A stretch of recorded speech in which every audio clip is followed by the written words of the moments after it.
بسم اللہ الرحمن الرحیم۔ السلام علیکم ورحمۃ اللہ وبرکاتہ۔ ناظرین، حضرت مسیح موعود علیہ الصلوۃ والسلام کی کتاب تحفہ گولڑویہ کے بارے میں گفتگو جاری ہے۔ اس سے پہلے 2 پروگراموں میں اس کے متعلق کچھ گفتگو ہو چکی ہے۔ آج کچھ مزید مضامین کے حوالے سے گفتگو کرنے کے لیے ہمارے ساتھ تشریف فرما ہیں محترم مولانا نصیر احمد صاحب انجم اور محترم مولانا مبشر احمد صاحب کالو۔ تو نصیر صاحب سے پہلے آپ سے یہ سوال ہے کہ اللہ تعالیٰ اور آن حضرت صلی اللہ علیہ وسلم نے کون سی 2 جماعتوں کی تعریف بیان فرمائی ہے جس کا ذکر حضور نے اپنی اس کتاب میں کیا ہے؟ جی، حضور فرماتے ہیں کہ سورہ فاتحہ میں اللہ تعالیٰ نے ہمیں یہ دعا سکھائی ہے، اہدنا الصراط المستقیم صراط الذین انعمت علیہم۔ تو اس میں اللہ تعالیٰ فرماتا ہے کہ اللہ ہمیں سیدھے راستے پر چلا، ان لوگوں کے راستے پر جن پہ تیرا انعام نازل ہوا۔ اب سوال یہ پیدا ہوتا ہے کہ یہ انعام یافتہ گروہ کون ہے، منعم علیہ جماعت کون سی ہے؟ حضور فرماتے ہیں کہ جب ہم اس نظر سے نظر ڈالتے ہیں قرآن مجید پر، حضور کے فرمودات پر، تو ہمیں یہ نظر آتا ہے کہ 2 جماعتیں ایسی ہیں جن کی تعریف کی گئی ہے۔ ایک صحابہ رضوان اللہ علیہم کی جماعت تھی اور دوسرے مسیح موعود علیہ السلام کی جماعت ہے۔ اور وجہ اس کی یہ ہے کہ یہ دونوں ہی گروہ خدا تعالیٰ سے تربیت یافتہ تھے۔ نبی پاک صلی اللہ علیہ وسلم صحابہ میں خود موجود تھے، نبی پاک کو الہام ہوتا تھا خدا کی طرف سے، آپ صحابہ کی تربیت فرماتے تھے۔ اور اسی طرح مسیح موعود جو اس زمانے کے لیے ہے وہ بھی خدا سے الہام پاتا ہے اور نبی پاک صلی اللہ علیہ وسلم کا روحانی طور پر فیض حاصل کرتا ہے، ان سے تربیت یافتہ ہے۔ یہ تربیت وہ آگے اپنے گروہ میں، اپنے صحابہ میں منتقل کرتا ہے۔ تو اس لحاظ سے یہ دونوں گروہ ہیں جو خشک اجتہاد پر قائل نہیں ہیں اور ان پر بس نہیں ہے ان کی، بلکہ خدا تعالیٰ کی طرف سے الہاماً ان دونوں گروہوں کی تربیت ہوتی ہے۔ اسی کا ذکر قرآن مجید نے اس آیت میں بھی کیا ہے، وآخرین منہم لما یلحقوا بہم، کہ ایک وہ گروہ تھا جس میں نبی پاک صلی اللہ علیہ وسلم موجود تھے اور ایک صحابہ کے مسیل لوگوں کا گروہ آخری زمانے میں پیدا ہوگا۔ اسی طرح دوسری جگہ قرآن مجید میں یوں فرمایا، ثلۃ من الاولین و ثلۃ من الآخرین، کہ 2 گروہ ہوں گے، ایک پہلے لوگوں میں ہوگا اور ایک آخری زمانے میں، یعنی ایک نبی پاک صلی اللہ علیہ وسلم کے صحابہ کا گروہ اور ایک مسیح موعود کے صحابہ کا گروہ۔ درمیانی جو عرصہ ہے اس کو قرآن مجید میں اور احادیث میں اس کو فیض عوج کے لفظ سے یاد کیا گیا ہے۔ یعنی یہ مراد نہیں ہے کہ اس تمام عرصہ میں جتنے بھی لوگ تھے وہ بگڑے ہوئے تھے، بلکہ حضور فرماتے ہیں کہ ان میں نیک لوگ بھی تھے، بڑے بڑے مجدد بھی پیدا ہوئے، لیکن جب حکم صادر کیا جاتا ہے، فتویٰ بیان کیا جاتا ہے، تو وہ کثرت اور قلت کی بنا پر لگایا جاتا ہے۔ تو ان 2 جماعتوں کی کثرت چونکہ اپنے اخلاص اور اپنے ایمان کے لحاظ سے بہت بڑی ہوئی تھی، اور درمیانی زمانے میں اگرچہ نیک لوگ بھی پیدا ہوتے رہے لیکن وہ خال خال تھے، الشاذ و کالمعدوم کی طرح تھے، کثرت ان میں موجود نہیں تھی۔ اس وجہ سے نبی پاک صلی اللہ علیہ وسلم نے انہیں فیض عوج قرار دیا اور ان کے متعلق فرمایا، لیسو منہم لیسو منی و لست منہم، کہ نہ میرا ان سے کوئی تعلق ہے نہ ان کا میرے ساتھ کوئی تعلق ہے۔ تو جن 2 گروہوں کی تعریف نبی پاک صلی اللہ علیہ وسلم نے بیان فرمائی ہے وہ یہ 2 گروہ ہیں، ایک صحابہ کا گروہ اور ایک مسیح موعود علیہ السلام کے جو رفقا ہیں ان کا گروہ۔ جزاکم اللہ۔ کنسب دجال کا مسئلہ بڑا اہم ہے، تمام نبیوں نے اس کے بارے میں بتایا ہے کہ اس زمانے میں آئے گا، اور یہ وہ زمانہ ہے جو کچھ گزر گیا جس میں اس کا ظہور ہونا تھا۔ حضرت مسیح موعود علیہ السلام نے اپنی اس کتاب میں دجال کے بارے میں کیا رہنمائی فرمائی ہے؟ حضور فرماتے ہیں کہ اسلام نے ہمیں حکم دیا کہ ہر روز مسنون دعاؤں میں اور ہر نماز کی ہر رکعت میں سورہ فاتحہ کی دعا مانگو۔ اس سورۃ فاتحہ کی دعا میں جس پہ اتنا دوام اختیار کرنے کی تلقین کی گئی، 2 چیزوں سے بچنے کی دعا سکھائی گئی ہے۔ فرمایا غیر المغضوب علیہم ولا الضالین، کہ مغضوب علیہم ہونے سے بچانا اور ضالین کے فتنے سے بچانا۔ احادیث میں لکھا ہے کہ حضرت رسول پاک محمد مصطفیٰ صلی اللہ علیہ وسلم نے فرمایا مغضوب علیہم سے مراد یہودی ہے، اور قرآن کریم سے پتہ چلتا ہے کہ وہ یہودی جنہوں نے 14ویں صدی میں موسیٰ علیہ السلام کے بعد امت موسوی میں آنے والے مسیح پہ کفر کے فتوے لگائے، اس کے قتل کے منصوبے بنائے، وہ خدا کے غضب کے ہمیشہ کے لیے مورد بن گئے۔ تو یہ دعا بتاتی ہے کہ امت کے افراد کو اس فتنے سے بچنے کی دعا سکھائی گئی کہ اے خدا ہم کہیں 14ویں صدی میں آنے والے مسیح پہ کفر کا فتویٰ لگانے والوں میں شامل نہ ہوں۔ اور دوسرے یہ فرمایا کہ وَلَلضَّالِّينَ۔ اب حدیث بتاتی ہے کہ حضرت رسول پاک صلی اللہ علیہ وسلم نے ضالین سے مراد نصارہ لیے، تو اس سے یہ بتانا مقصود ہے کہ دوسرا فتنہ نصارہ کا ہے، اس سے بچا۔ ادھر احادیث میں لکھا ہے کہ دجال کا فتنہ پوری دنیا پہ محیط ہوگا اور امت کے لیے سب سے خوفناک، سب سے خطرناک فتنہ ہوگا۔ تو عجیب بات ہے کہ جس فتنے کو سب سے بڑا فتنہ قرار دیا گیا، اس سے بچنے کے لیے، اس سے محفوظ رہنے کے لیے تو دعا نہیں سکھائی گئی، ورنہ ہونا ہی چاہیے تھا کہ اگر فتنہ دجال نصارہ کے سوا کوئی اور فتنہ ہے تو پھر قرآن کریم یہ فرماتا کہ ولد دجال، مغضوب علیہم ہونے سے بھی بچا اور اے خدا دجال کے فتنے سے بھی بچا۔ حضور فرماتے ہیں کہ یہ فکرہ ہر رکعت میں دعا سکھائی کہ ہمیں نصارہ کے فتنے سے بچا، یہ اپنے اندر ایک زبردست پیش گوئی رکھتا ہے۔ جس زمانے میں اسلام کا ظہور ہوا اس زمانے میں نصارہ کی طاقت زیادہ نہیں تھی، کمزور تھے۔ فارسی طاقت ان کے مقابلے میں بہت بڑی طاقت تھی۔ مذاہب میں سے تعداد کے اعتبار سے بدھ مذہب اس کا دنیا میں بڑا زور تھا، اس طرح چینی بھی بڑے طاقتور تھے۔ ہندو مذہب بھی اپنی قدامت کے اعتبار سے، اپنی دولت اور تعداد اور اثر رسوخ کے اعتبار سے بہت زیادہ اقتدار رکھتا تھا۔ مجوسی مذہب بھی بڑے زور میں تھا۔ تو ان تمام مذاہب کے فتنوں سے بچنے کی دعا سکھانے کی بجائے نصارہ کے فتنے سے بچنے کی دعا سکھانا یہ پیغام رکھتا ہے کہ آخری زمانے میں نصارہ کا فتنہ اپنے عروج پر ہوگا، ورنہ یہ بات عقلاً قابل قبول نظر نہیں آتی کہ جو فتنہ کمزور ہو اس سے بچنے کی تو دعا کی تلقین خدا کرے کہ ہر نماز کی ہر رکعت میں کرو، ہر دعا کے موقع پہ مسنون طور پہ اس دعا کو پڑھو، اور جو سب سے خوفناک فتنہ ہو اس سے بچنے کی دعا کی اس طرح شد و مت کے ساتھ تلقین ہی نہ کی جائے۔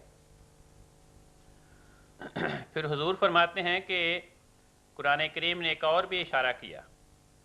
قرآن کریم فرماتا ہے کہ جو آخری زمانہ آئے گا جس میں مسیح کا ظہور ہوگا، اس زمانے میں یاجوج ماجوج دو قوموں کا دنیا پہ عروج ہوگا، اور پہلی آسمانی کتابیں یاجوج ماجوج سے مراد یورپ کی قومیں لیتی ہیں، اور قرآن کریم ان کے اس بیان کی تردید نہیں کرتا، گویا قرآن کریم ان کے اس بیان کو قبول کر رہا ہے کہ یاجوج اور ماجوج سے مراد یورپ کی اقوام ہے، اور ہمارا مشاہدہ بھی بتا رہا ہے۔ اگر ہم یہ قرار دیں کہ فتنہ دجال نصارہ کے سوا کوئی اور قوم ہے اور اس فتنے کا آخری دور میں غلبہ ہوگا مسیح کے زمانے میں، اور اسی زمانے میں یاجوج اور ماجوج یورپ کی دونوں اقوام کا پوری دنیا میں غلبہ ہوگا، تو یہ باہم تضاد کی کیفیت رونما ہوتی ہے۔ اس لیے دونوں کو ملانے سے نتیجہ یہ نکلے گا کہ وہی یورپ کی اقوام جنہیں یاجوج اور ماجوج کے نام سے موسوم کیا گیا، جنہیں مسیح کے زمانے میں پوری دنیا پہ عروج نصیب ہوگا، انہی کے مذہبی فتنے کو دجال کے فتنے سے موسوم کیا گیا۔ اور پھر احادیث میں بھی لکھا ہے کہ حضرت رسول پاک صلی اللہ علیہ وسلم نے فرمایا کہ جب تم دجال کا فتنہ دیکھو تو تم اس کے بالمقابل سورۃ الکہف کی ابتدائی 10 آیات کو پڑھو۔ اب جب سورۃ الکہف کی ابتدائی 10 آیات کو دیکھتے ہیں تو ان میں لکھا ہے کہ الحمدللہ الذی انزل علی عبدہ الکتاب، کہ خدا ہی ہر قسم کی حمد و ثنا کا مستحق ہے جس نے اپنے پیارے بندے پہ ایسی شاندار کتاب اتاری جس میں کسی قسم کی کوئی کجی اور ٹیڑھا پن نہیں ہے، اور فرمایا کہ اس کتاب کو اتارنے کا مقصود یہ ہے کہ ینذر الذین قالوا اتخذ اللہ ولدا، یہ ان لوگوں کو انذار کرے جو مسیح کو خدا کا بیٹا تسلیم کرتے ہیں۔ تو یہ حدیث اور یہ آیات بھی بتاتی ہیں کہ دجال سے مراد کوئی فرد واحد نہیں بلکہ مسیحی قوم کے فتنوں کی طرف اشارہ کرنا مقصود ہے، اور مسیحی قوم کے عروج کی جانب اشارہ کرنا مقصود ہے۔ نسائی کی حدیث ہے، مشکات نے بھی درج کی، کنز العمال نے بھی بیان کی۔ اس حدیث میں بھی حضور صلی اللہ علیہ وسلم دجال کو ایک فرد واحد نہیں بلکہ ایک گروہ کے طور پہ بیان فرما رہے ہیں۔ چنانچہ فرمایا کہ یخرج فی آخر زمان دجال، آخری زمانے میں ایسے دجال آئیں گے یختلون الدنیا بالدین، جو دنیا کو دھوکہ دیں گے دین کی باتوں کے ذریعے، اور فرمایا کہ وہ بھیڑوں کا لباس پہنیں گے، بظاہر یہ دکھائی دیں گے، ان کی زبانیں شہد سے زیادہ شیریں ہوں گی لیکن دل بھیڑیوں کی طرح ہوں گے، وہ اس طرح لوگوں کو دھوکہ دیں گے۔ اور قرآن کریم حدیث میں لکھا ہے کہ اللہ تعالیٰ فرمائے گا کہ کیا یہ لوگ میرے حلم پہ مغرور ہو گئے، کیا یہ میرے حلم کی وجہ سے نازاں ہو رہے ہیں اور اپنی صنعت و حرفت پہ فتنہ پردازی کا کام کر رہے ہیں۔ تو یہ حدیث بھی بتا رہی ہے کہ دجال سے مراد فرد واحد نہیں بلکہ اس سے مراد ایک پوری قوم، ایک گروہ کے ظہور، اس کے غلبے کا مضمون بیان کرنا مقصود ہے۔ حضور فرماتے ہیں کہ یہ جو لوگ کہتے ہیں کہ جی احادیث میں لکھا ہے کہ جو دجال ہوگا وہ نبوت کا دعویٰ کرے گا اور پھر خدائی کا دعویٰ کرے گا، حضور نے فرمایا یہ تو بڑی واضح بات ہے، جب ایک ہی گروہ اس سے مراد ہے تو اس میں یہ بیان کیا جانا مقصود ہے کہ اس گروہ کے بعض افراد، بعض طبقات ایسے ہوں گے جو آسمانی کتابوں میں تحریف اور تبدیل کا ارتکاب کریں گے، اور وہ اپنے عمل سے گویا دنیا کو یہ تاثر دیں گے کہ گویا وہ دعوی نبوت کر رہے ہیں، جو چاہتے ہیں آسمانی کتابوں میں حکم کا اضافہ کر دیتے ہیں اور جو چاہتے ہیں حکم کا اس میں سے نکال دیتے ہیں، تو گویا انہیں نبوت کے اختیارات مل گئے۔ اور فرمایا کہ وہ خدائی کا دعویٰ کرے گا، حضور فرماتے ہیں اس میں بھی یہ بتانا مقصود ہے کہ اس قوم کے، اس گروہ کے بعد افراد ایسے ہوں گے جو سائنسی امور میں، صنعت و حرفت کے امور میں اس قدر ترقی کریں گے کہ وہ گویا یہ چاہیں گے ہم خدائی کے اختیارات کو اپنے قبضے میں لے لیں، اور عجز و انکسار کے ساتھ ایجادات اور صنعت کے امور میں مشغول ہونے کی بجائے خدائی کاموں میں گویا ایک مغرورانہ طور پہ دخل اندازی کریں گے۔ تو حضور فرماتے ہیں کہ جس طرح یہ بیان کیا گیا ہے کہ اس کی ایک آنکھ کی نظر دھندلی ہوگی اور دوسری آنکھ جو ہے بالکل اندھی ہوگی، فرمایا اس میں بھی یہی بیان کرنا مقصود ہے کہ ان کے نگاہیں توریت کی تعلیمات کو شناخت تو کریں گی لیکن اس میں بھی پوری طرح مکمل عرفان نہیں ہوگا، ناقص طور پہ توریت کی تعلیمات کو دیکھیں گی اور قرآن کریم کی تعلیمات ان کی جانب وہ بالکل ہی ذرہ برابر بھی شناخت ان کی نہیں کر سکیں گی اور ان تعلیمات پہ غور نہیں کر سکیں گی۔ گویا تورات کو تو وہ ناقص طور پہ دیکھیں گی، ہلکی سی دھندلاہٹ سی انہوں کو تورات کی روشنی انہیں نصیب ہوگی، لیکن قرآن کریم کی جانب سے اس قوم کی آنکھیں بالکل اندھی اور نابینا ہوں گی۔ تو فرمایا کہ یہ کیفیت ہے جو احادیث اور قرآن کریم میں دجال کے فتنے کی بیان کی گئی ہے۔ جزاک اللہ۔ نصیر صاحب، توریت میں پیش گوئی تھی کہ موسیٰ، اللہ تعالیٰ نے فرمایا تھا کہ تمہارے بھائیوں میں سے موسیٰ کی مانند جو ہے ایک نبی قائم کیا جائے گا، یہ پیش گوئی موجود ہے۔ تو اکثر پادری جو ہیں وہ اس سے مراد یہ لیتے ہیں کہ جو موسیٰ کی مانند جو شخص ہے وہ دراصل یسوع مسیح ہیں، تو حضرت مسیح موعود علیہ السلام نے اس کی کیا تشریح فرمائی؟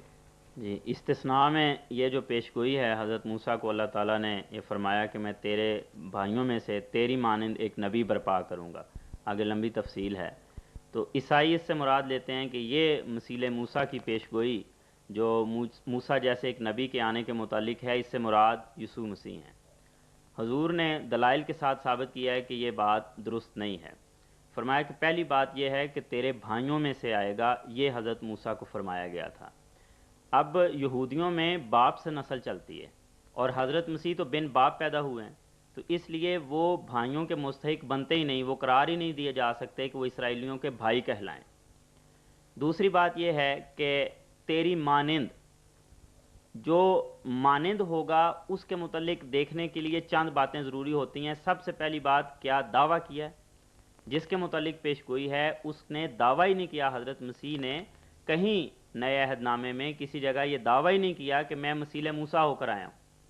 اس کے الٹ یہ دعویٰ کیا ہے کہ میں موسیٰ علیہ السلام کے سلسلے میں سے آیا ہوں. تو جو شخص ان کے تابع ہونے کا دعویٰ کر رہا ہے وہ ان کے مثیل ہونے کا دعویٰ کیسے کر سکتا ہے؟ تیسری بات یہ ہے کہ حالات و واقعات کو دیکھا جاتا ہے. کسی کا مثیل دیکھنا ہو تو حضرت موسیٰ کی زندگی کا ایک ہم جائزہ لیں تو 3 بڑی موٹی باتیں ان کی زندگی کا خلاصے کے طور پر ہمیں نظر آتی ہیں. نمبر 1، انہوں نے اپنے دشمنوں کو اپنی زندگی میں ہلاک کیا اور ان پہ فتح پائی. نمبر 2، انہوں نے اپنی قوم کو دشمنوں سے نجات دلانے کے بعد ایک سلطنت عطا کی، ایک حکومت ان کو نصیب ہوئی. اور نمبر 3، اس وحشی اور نادان قوم کو حضرت موسیٰ نے شریعت جیسی نعمت عطا کی، تورات ان کو اللہ تعالیٰ نے دی اور وہ انہوں نے اپنی قوم کے سامنے رکھی.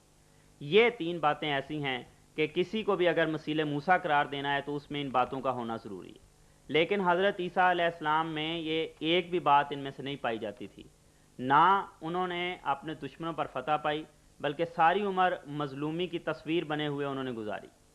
اور نہ انہوں نے کوئی سلطنت یا حکومت عطا کی اپنے دوستوں کو، اپنے ساتھیوں کو، اور نہ انہوں نے کوئی شریعت دی. وہ خود کہتے ہیں کہ میں تورات کی شریعت پہ لوگوں کو عمل کروانے کے لیے آیا ہوں، اس کا ایک شوشہ بھی منسوخ نہیں ہو سکتا. تو اس لیے حضرت عیسیٰ کسی بھی رنگ میں مثیل موسیٰ نہیں قرار پا سکتے. دوسرا پہلو بھی حضور نے بیان کیا ہے کہ اس پیش گوئی کے حقیقی مصداق دراصل حضرت نبی کریم صلی اللہ علیہ وسلم ہیں. اور یہی سب باتیں حضرت نبی پاک صلی اللہ علیہ وسلم کی ذات میں ہمیں نظر آتی ہیں. دعویٰ حضور کا موجود ہے. قرآن مجید میں اللہ تعالیٰ فرماتا ہے آپ کے متعلق، انا ارسلنا رسولا الیکم شاہدا علیکم کما ارسلنا الی فرعون رسولا، کہ یہ رسول جو تمہاری طرف مبعوث ہوا ہے یہ بالکل ویسا ہی رسول ہے جیسا حضرت موسیٰ بنی اسرائیل کی طرف، فرعون کی طرف رسول بن کر آئے تھے. تو کما کا لفظ مشابہت کے لیے آتا ہے، مانند کا ترجمہ ہے. تو دعویٰ نبی پاک صلی اللہ علیہ وسلم کا موجود ہے. یہ تینوں کام نبی پاک صلی اللہ علیہ وسلم نے اپنی زندگی میں کیے کہ اپنی قوم کو دشمنوں کو ہلاک کیا اور اپنی قوم کو فتح نصیب دلائی، اور اپنی قوم کو سلطنت عطا کی. مکہ سے جب یہ مہاجرین کی شکل میں لٹے پٹے مدینہ پہنچے تو وہاں اللہ تعالیٰ نے آپ کو سلطنت قائم کرنے کی توفیق عطا فرمائی. اور اس کے علاوہ قرآن مجید کی صورت میں آپ نے ایک شریعت لوگوں کے سامنے پیش کی. تو یہ تمام موٹی موٹی مشابتیں نبی پاک صلی اللہ علیہ وسلم کی ذات میں تو پوری ہوتی ہیں، لیکن حضرت مسیح کی زندگی ان سے بالکل خالی ہے. عیسائی ایک جواب دینے کی کوشش کرتے ہیں کہ دیکھیں جس طرح حضرت موسیٰ نے لوگوں کو نجات دی فرعون کے مظالم سے، اسی طرح حضرت مسیح نے لوگوں کو شیطان سے نجات دی، گناہوں سے نجات دی. حضور فرماتے ہیں کہ یہ جواب بالکل درست نہیں بنتا. جہاں اگر عقل مندوں کی مجلس میں سے پیش کیا جائے تو ہنسی کے سوا کچھ حاصل نہیں ہوگا. وجہ یہ ہے کہ حضرت موسیٰ کا جو واقعہ ہے وہ ایک تاریخی واقعہ ہے. تمام لوگ اس کو قبول کرتے ہیں، خواہ کوئی ہندو ہو، خواہ کوئی دوسرے مذہب کا بے دین ہو، جو بھی سمجھدار آدمی ہے اس کے سامنے یہ بات پیش کی جائے تو اس کو مانتا ہے کہ ہاں تاریخی طور پر یہ واقعہ ہو چکا ہے کہ حضرت موسیٰ کی زیر قیادت بنی اسرائیل کو مصر سے فرعون کے مظالم سے نجات ملی اور وہ فلسطین کی طرف آ گئے. لیکن اس کے بالمقابل یہ بات پیش کرنا کہ گناہوں سے نجات دی، شیطان سے نجات دلائی، یہ بالکل ایک اعتقادی امر ہے. یہ تو ایک عقیدے کا اعلان اور ایک دعویٰ ہے. تو بجائے اس کے کہ دلیل اور کوئی ثبوت پیش کیا جائے، ایک اور دعویٰ کر دیا گیا. اور ہر جو لیڈر ہے، ہر رہنما ہے، اس کے پیروکار اس کے متعلق یہی دعویٰ کرتے ہیں کہ ہمارے رہنما نے ہمیں گناہوں سے نجات دلائی ہے، جو دینی رہنما دنیا میں تشریف لائے ہیں. تو اس لیے یہ تو دعویٰ ہر کوئی کر سکتا ہے. دلیل ایسی ہونی چاہیے کہ جو واقعات مشہورہ میں سے ہو، جس کو لوگ محسوس کریں اور قبول کر سکیں. تو اس لیے یہ دلیل نہیں بنتی، بلکہ ایسی مثال کوئی دینی چاہیے تھی کہ اپنے ساتھیوں کو اس وقت مثلا رومن امپائر تھی، اس کے مظالم سے نجات دلاتے، کوئی سلطنت اپنی قائم کرتے جو وہ نہیں کر سکے. اس لحاظ سے اس کے پیشگوئی کے مصداق حضرت مسیح ہرگز نہیں ہو سکتے. اور یقینی طور پر اس کے واحد مصداق حضرت نبی پاک صلی اللہ علیہ وسلم ہے۔ جزاکم اللہ حسن زدہ۔ یہاں میں ایک عرض کر دوں، جو نصیر صاحب نے مضمون بیان کیا ہے بہت پیارا مضمون، اس میں قرآن کریم کی آیت پڑھتے ہوئے ایک سہو ہو گیا ہے۔ آیت کے الفاظ یوں ہیں کہ انا ارسلنا الیکم رسولا شاہدا، تو وہ سہون رسولن کا لفظ پہلے آ گیا اور الیکم کا لفظ بعد میں آ گیا۔ جزاکم اللہ، شکریہ۔ کون صاحب، حضرت مسیح موعود علیہ الصلوۃ والسلام نے اپنی اسی کتاب میں ثابت کیا ہے کہ قرآن شریف سے کئی انسانوں کا بروزی طور پر آنا ثابت ہے، تو اس کے بارے میں آپ ہمیں کچھ بتائیں، اس طرح بھی کہ پہلے تو یہ ہمیں بتا دیں کہ بروز ہوتا کیا ہے، تو حضور نے پھر کیا وضاحت فرمائی ہے؟ بروز عربی زبان کا لفظ ہے، برزا یبرزو بروزن مصدر آتا ہے اس سے، اس کے معنی ہیں ظاہر ہونا، یہ اس کے لفظ کے لغوی معنی ہیں، ظاہر ہونا۔ بروز ظاہر ہونے والا، کسی چیز سے نکلنے والا، اور اصطلاحاً اس سے مراد یہ ہے کہ کسی اور کی صفات کا مظہر بن کر ظاہر ہونے والا، کسی کی صفات کا مثیل اور مشابہ کسی دوسرے وجود کا، اس کو تصوف کی اصطلاح میں بروز کہتے ہیں۔ تو حضرت مسیح موعود علیہ السلام فرماتے ہیں کہ بروز کا مسئلہ تمام آسمانی کتابوں میں بھی بیان ہوا، قرآن کریم میں بھی بیان ہوا، اور تصوف کی کتب میں بھی یہ مضمون کثرت کے ساتھ بھرا پڑا ہے۔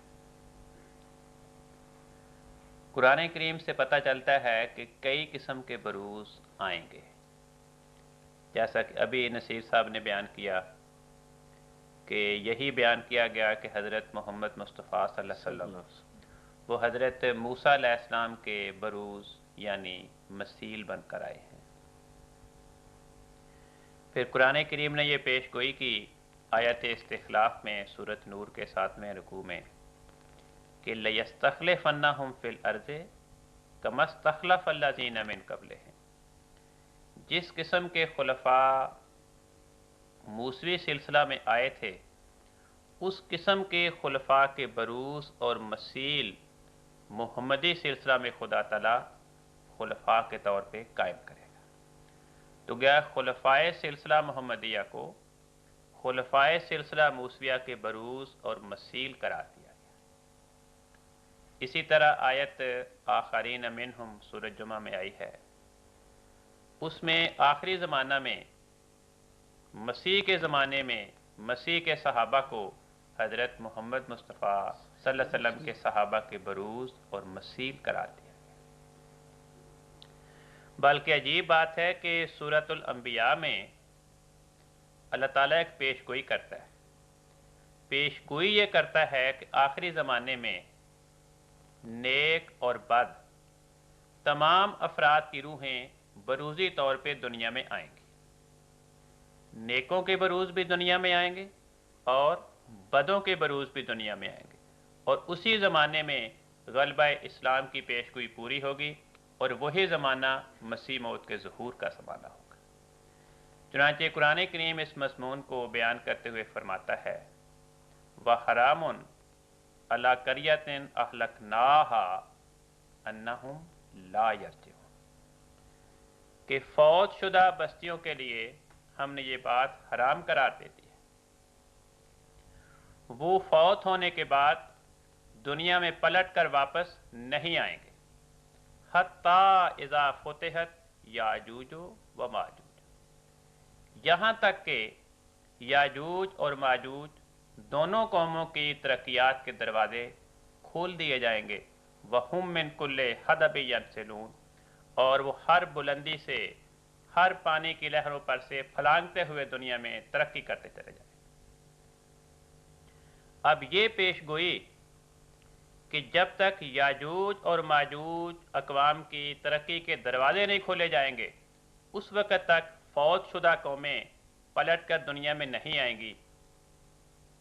اس فکرے میں یہ مضمون پنہاں ہے کہ یاجوج اور ماجوج دونوں اقوام کی ترقی کے دور میں فوت شدہ بستیاں دنیا میں پلٹ کر آئیں گی، اس سے پہلے پلٹ کر دنیا میں نہیں آئیں گی۔ قرآن کریم کی دیگر آیات سے پتہ چلتا ہے کہ جو انسان وفات پا کر اس دنیا سے اگلے جہان میں پہنچ جائیں، وہ اپنے اپنے ایمان اور اعمال کے اعتبار سے یا جنت میں داخل ہو جاتے ہیں یا جہنم میں داخل ہو جاتے ہیں۔ نہ جہنمی جہنم سے باہر آئے گا دنیا میں، نہ جنتی جنت سے باہر دنیا میں پلٹ کر آئے گا۔ تو پھر یہ فکرہ فرمانا کہ وہ روحیں جو ہلاک ہونے کے بعد اپنے ایمان اور اعمال کے اعتبار سے یا جنت میں چلی گئی یا جہنم میں زندگی بسر کر رہی ہیں، وہ یاجوج اور ماجوج کی ترقی کے دور میں پلٹ کر دوبارہ آئیں گی، یہ ظاہر ہے کہ جسمانی طور پر حقیقتاً تو نہیں ہو سکتا۔ تو پھر کس اعتبار سے آئیں گی؟ بروز کے اعتبار سے آئیں گی، اپنی مماثلت اور روحانی مشابہت کے اعتبار سے آئیں گی۔ اور مضمون یہ بیان کرنا مقصود ہے کہ یاجوج اور ماجوج کی ترقی کے زمانے میں فوت شدہ روحیں خواہ نیک ہوں یا بد، دونوں قسم کی روحوں کے مثیل اور بروز دنیا میں کثرت کے ساتھ بروزی طور پر پیدا ہوں۔ جزاکم اللہ۔ نصیر صاحب، بعض عیسائیوں کا یہ بھی عقیدہ ہے کہ یہ جو زمانہ ہے یہ حضرت عیسیٰ علیہ السلام کی آمد ثانی کا زمانہ ہے، اور پھر وہ کہتے یہ ہیں کہ ہماری جو کلیسیا ہے جو پوری سرگرمی سے کام کر رہی ہے، اسی سے مراد مسیح کی جو دوسری آمد ہے وہ ہے۔ تو حضرت مسیح علیہ السلام نے اس کے بارے میں کیا جواب دیا؟ یہ حضور نے فرمایا ہے کہ یہ تعویل درست نہیں ہے، کیونکہ نہ یہ آسمانی کتابوں کے موافق ہے، نہ یہ کسی نبی نے تعویل کی ہے۔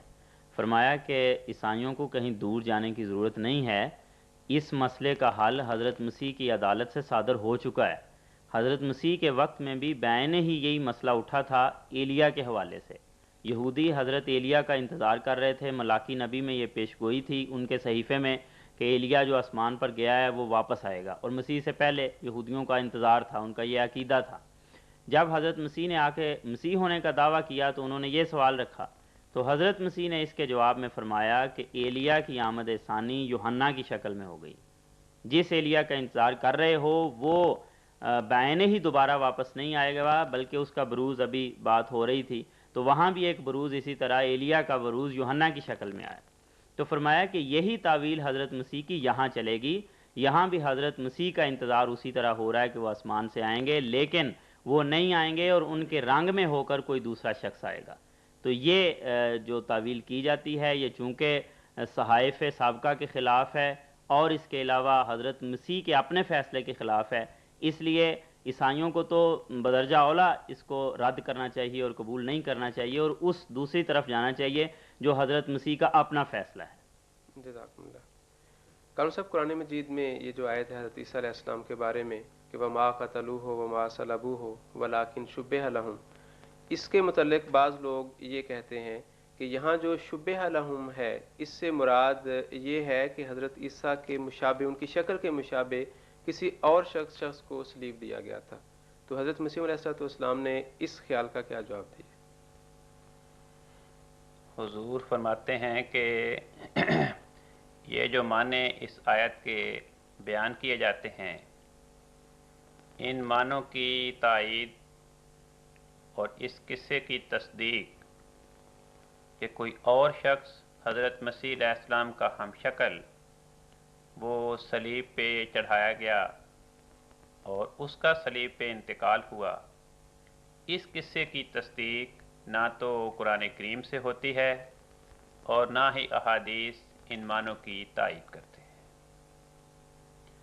پھر حضور فرماتے ہیں کہ عقلاً اس بات پہ غور کریں، ہر شخص کو اپنی جان پیاری ہوتی ہے۔ اگر وہ شخص جس کے بارے میں یہ کہا جاتا ہے کہ وہ حضرت مسیح علیہ السلام کا ہم شکل تھا، مسیح نہیں تھا، اسے صلیب پہ لٹکا کے مارا گیا، تو اگر وہ مسیح نہ ہوتا تو وہ ضرور شور مچاتا، کئی ایسے امتیازی دلائل پیش کرتا، اپنے ایسے امتیازی بھیج لوگوں کے سامنے دلیل کے طور پہ بتاتا کہ دیکھو کل میں نے فلاں سے یہ بات کی تھی، اس سے جا کر پوچھو، فلاں دکاندار سے یہ بات کی تھی، اس سے جا کر تصدیق کر لو، فلاں جگہ میرا گھر ہے، وہاں فلاں الماری میں، فلاں صندوق میں فلاں چیز پڑی، اسے چیک کر کے اندازہ کر لو. تو وہ ایسے امتیازی دلائل پیش کر کے، ایسے اپنے امتیازی بھید جو اس کے سوا اور کسی کے علم میں نہیں ہو سکتے تھے، انہیں پیش کر کے ضرور اپنی جان بچا لیتا، مگر ایسا نہیں ہوا. فرمایا کہ دراصل اس آیت کا مفہوم یہ ہے کہ موت کا وقوع شبہ لہم، موت کا وقوع یہودیوں کے لیے مشتبہ کر دیا گیا. وہ یہی سمجھتے رہے کہ ہم نے مسیح کو ہلاک کر دیا، حالانکہ مسیح ہلاک نہیں ہوا تھا، ہلاک ہونے سے بچ گیا تھا. صلیب پہ چڑھا ضرور تھا، لیکن صلیب پہ اس کی موت نہیں آئی، وہ اس کے مشابہ ہو گیا. لوگوں کے لیے اس کی موت مشتبہ ہو گئی، حقیقتاً وہ بچ گیا تھا. حضور فرماتے ہیں بات یہ ہے کہ جب اللہ تعالیٰ اپنے محبوبوں کو بچانا چاہتا ہے تو اس کی یہی سنت ہے کہ وہ مخالفین کو ایسے ہی دھوکے میں ڈال دیتا ہے، جیسے حضرت رسول پاک محمد مصطفیٰ صلی اللہ علیہ وسلم جب کفار مکہ آپ کی جان کے درپے ہوئے اور آپ وہاں سے ہجرت کر کے نکل آئے تو غار ثور میں آپ چھپ گئے، پناہ لے لی. وہاں پر ایک مکڑی نے غار کے منہ پہ جالا تن دیا، کبوتری نے اس میں آشیانہ بنایا، اس میں انڈے دے دیے. اب یہ چیز ایسی تھی جس نے کفار مکہ کو دھوکے میں ڈال دیا. وہ اس بات کا اقرار کر ہی نہیں سکتے تھے، ان کے دل قائل ہی نہیں ہو رہے تھے کہ اس غار میں کوئی شخص پناہ گزین ہو اور مکڑی کا جالا تنا رہے اور کبوتری کا آشیانہ اس میں اٹکا رہے اور انڈے اس پہ پڑے رہے. حالانکہ حضور صلی اللہ علیہ وسلم کو اس موقع پر آپ کی جان بچانے کے لیے خدا تعالیٰ آسمان پہ نہیں لے گیا. تو اللہ تعالیٰ اسی طرح کرتا ہے کہ یا تو ایسے اسباب پیدا کرتا ہے کہ موت تک ان کی نوبت پہنچاتا ہی نہیں. اپنے انبیاء کو خدا تعالیٰ موت کی نوبت تک پہنچنے سے پہلے ان کو بچا لیتا ہے، یا ایسے حالات پیدا کر دیتا ہے کہ وہ وہیں چھپے ہوئے ہوتے ہیں کہیں ادھر ادھر قریب ہی، اور مخالفین یہ سمجھتے ہیں کہ نبی ہمارے ہاتھ سے نکل گیا، وہ کہیں اور جا چکا ہے. حضور فرماتے ہیں کہ صرف شبہ لہم کی کیفیت حضرت مسیح علیہ السلام کے نہیں، اوروں کے لیے بھی ہوئی. فرمایا کہ دیکھو حضرت ابراہیم علیہ السلام کو جب مخالفین نے آگ میں ڈالا تو خدا آپ کو آسمان پہ نہیں لے گیا، نہ کسی اور کو آپ کا ہم شکل بنا کے آگ میں ڈالا، بلکہ وہیں یا نارکونی بردم و سلامن کی ندا دے کر آگ کو ٹھنڈا کر دیا. آگ آپ کو جلا نہیں سکی. یوسف علیہ السلام کو کنویں میں ڈالا گیا تو اس وقت پہ خدا تعالیٰ یوسف علیہ السلام کو آسمان پہ نہیں لے کر گیا. ہاں کنواں آپ کو ہلاک نہیں کر سکا. اسی طرح حضرت محمد مصطفیٰ صلی اللہ علیہ وسلم کو غار ثور کے محاصرے کے وقت خدا تعالیٰ کہیں بھی آسمان پہ نہیں لے کر گیا، بلکہ مخالفین کو دھوکے میں ڈال دیا.